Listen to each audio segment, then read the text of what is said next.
Our vocabulary for today, the first word we have is place value. Place value is the value of a digit based on its location in a number.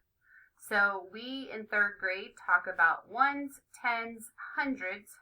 Then we have a comma that separates our hundreds from our thousands. And then we have thousands, 10,000s, 100,000s. And the numbers continue to go on and on and on, but for us, we stop at the 100,000s. The next word we have is digit.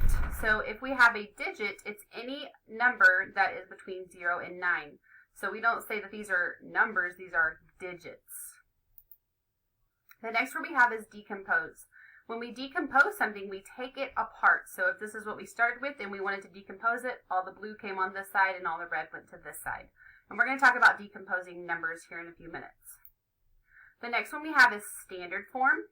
The standard form is the most common way to write a number. It is a number that is shown with digits. So anytime you write a number out, you're writing it in standard form, as long as you're writing like we usually write it.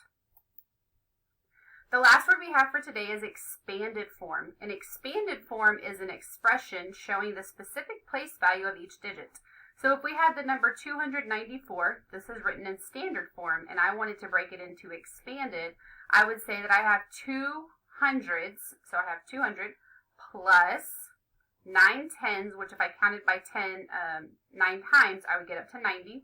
So I have 200 plus 90 plus 4 ones, which is worth 4.